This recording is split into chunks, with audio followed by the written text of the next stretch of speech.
તો નમસ્કાર મિત્રો, કેમ છો મારા વાલા ભાઈઓ અને બહેનો? તમારા બધાનું સ્વાગત છે રોહિત દેસાઈ બ્લોગ્સની નવી ખાસ એક વિડીયોમાં. મિત્રો ચેનલ પર નવા અને ચેનલને સબસ્ક્રાઈબ ના કર્યું તો સબસ્ક્રાઈબ કરવાનું ભૂલતા નહીં. તો મિત્રો આજે આપણે આવી ગયા છીએ ઇન્દોર, અને આજે આપણે ઇન્દોરના તમામ ફરવાલાયક સ્થળો જોવાના છીએ. આપણી પાછળ છે રજવાડા હાલ બંધ છે, તો એના તમને સિનેમેટિક શોર્ટ્સ બતાવી દઈશ.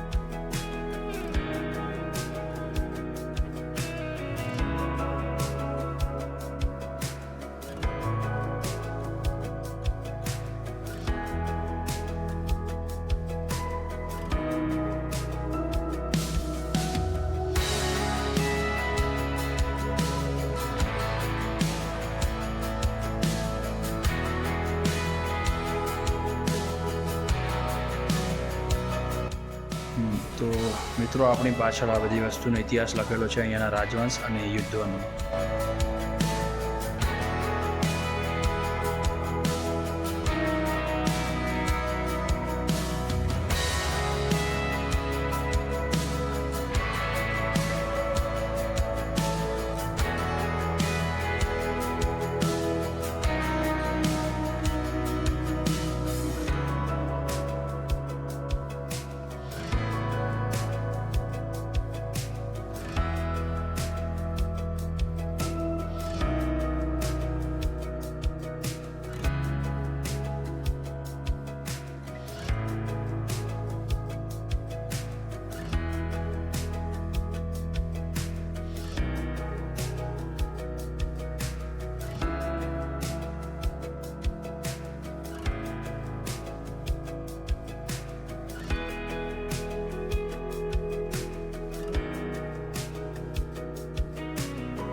તો મિત્રો આપણે આવી ગયા છીએ લાલબાગ પેલેસ, અને આજે સોમવાર છે એટલે લાલબાગ પેલેસ બંધ છે.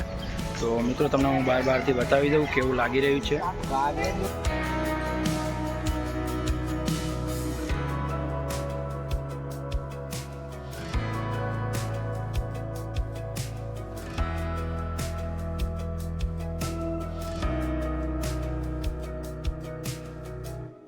તો આપણે અહીંયા આગળ ઇન્દોરમાં એક મેળામાં આવી ગયા છીએ, અને અહીંયા આગળ 100 રૂપિયા ટિકિટ છે. આમાં એક્વાટિક ગેલેરી છે એમની, અને બીજી અંદરની એન્ટ્રી ચાર્જ છે. બંનેના થઈને 100 રૂપિયા લાગ્યા છે. રાઇડ્સ છે એના અલગ અલગ પ્રાઇસ રહેશે, એ અલગ આપવાનું રહેશે.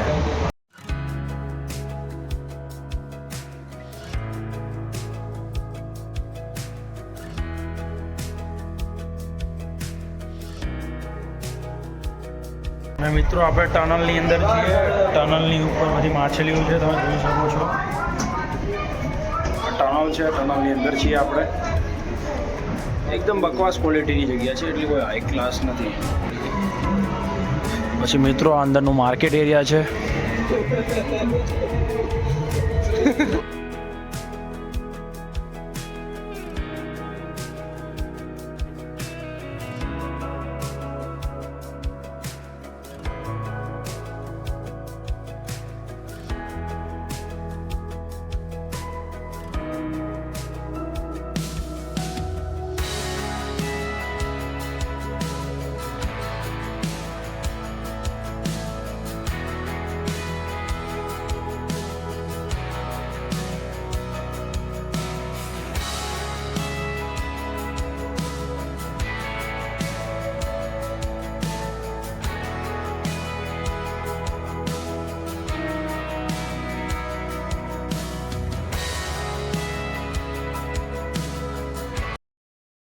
મિત્રો આપણે મેળામાં ફરી ચૂક્યા છીએ અને હવે આપણે થોડા માર્કેટ બાજુ જઈ રહ્યા છીએ.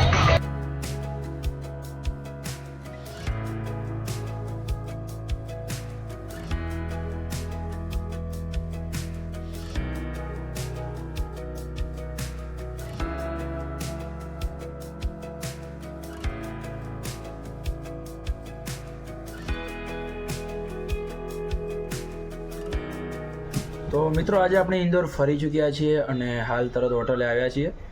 આપણે ઇન્દોરમાં મેન હોય તો આપણે એક રજવાડા છે, પછી લાલબાગ પેલેસ છે, પછી ખજુરાહો ટેમ્પલ છે, પછી કૃષ્ણ છત્રી છે, પછી આપણે બડા ગણેશ ભગવાનનું મંદિર છે, પછી અમુક જગ્યાઓ અમે છોડી દીધી છે, જેમ કે પિતૃ પર્વત હતું, પછી અહીંયાના જે માતાજીનું મંદિર હતું એ પણ એક છોડી દીધું છે.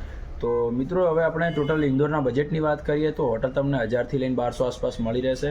ખાવાનો ખર્ચો 1000-1500 આસપાસ આવી જશે. અને અહીંયાને આવવાની સુવિધાની વાત કરીએ તો અહીંયા રેલવે સ્ટેશન પણ છે, બસ સ્ટેશન પણ છે, એરપોર્ટ પણ છે અને સારી એવી ટ્રાન્સપોર્ટ સુવિધા પણ છે. અહીંયાથી નજીકમાં માંડુ છે, ઓમકારેશ્વર છે, મહેશ્વર છે અને ઉજ્જૈન પણ આવેલું છે. તો મિત્રો મળીએ નવા વિડીયોમાં. ત્યાર સુધી જય હિન્દ, જય ભારત, જય શ્રી રામ.